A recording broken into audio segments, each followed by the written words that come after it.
राष्ट्रवादी एकत्र आली तरीही सोलापूर जिल्हा परिषदेवर भाजपचा झेंडा फडकणार. जयकुमार गोरेंना विश्वास, विरोधकांवर टोलेबाजी. कोणताही पक्ष, कोणतीही राष्ट्रवादी एकत्र आली तरीही सोलापूर जिल्हा परिषदेवर भाजपचा झेंडा फडकणार असल्याचा विश्वास सोलापूरचे पालकमंत्री जयकुमार गोरे यांनी व्यक्त केला आहे. यावेळी त्यांनी विरोधकांवर तुफानी फटकेबाजी केली. नगरपालिका आणि महापालिकेच्या यशानंतर आता सोलापूर जिल्हा परिषदेवर भाजपाची सत्ता येणार आहे. आज पंढरपूर दौऱ्यावर ते आले असता त्यांनी विरोधकांवर देखील तुफानी फटकेबाजी केली. खासदार प्रणितीताई या खूप मोठ्या नेत्या आहेत, मात्र त्यांना मला सल्ला द्यायची इच्छा होती की तुमची कार्यकर्त्यांना खूप आवश्यकता आहे.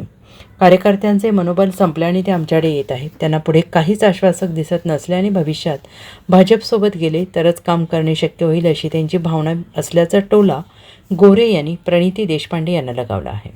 ताई, तुम्ही सोलापूरच्या खासदार आहेत की दिल्लीचा हा प्रश्न आता कार्यकर्त्यांना पडू लागला आहे. अशा शब्दात जयकुमार गोरे यांनी प्रणिती शिंदेंवर निशाणा साधला आहे. आज पंढरपूर दौऱ्यावर आलेल्या असता गोरे यांनी शिवसेना शिंदे गट आणि अजित पवार गट या सगळ्यांनाच टोलेबाजी केली आहे. नाही, ताई खूप मोठ्या नेत्या आहेत. एवढ्या मोठ्या नेत्यावर मी बोलणं उचित नाही.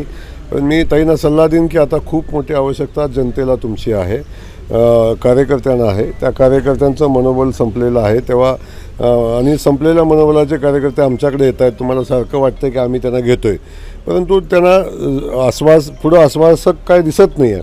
तेव्हा ती लोकं म्हणत आहेत की आता भारतीय जनता पक्षासोबत गेलं तरच आपल्याला इथून पुढं काम करणं शक्य आहे.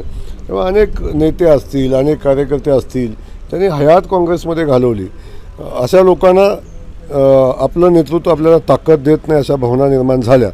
खास करून सोलापूर शहरामध्ये सगळ्या कार्यकर्त्यांचं म्हणणं आहे की आम्हाला ताकद देणारा, आम्हाला बळ देणारा कोणीच शिल्लक राहिला नाही. तर त्यामुळं जरी प्रणितीताई खासदार असल्या तरी त्या सोलापूरच्या आहेत का दिल्लीच्या आहेत हा विषय येतो. ते दिल्लीतून खूप चांगलं काम करतात असं त्यांचं म्हणणं आहे. त्याविषयी अधिकचं बोलणं मला वाटतं. Bureau report, SPN Marathi, Sangli.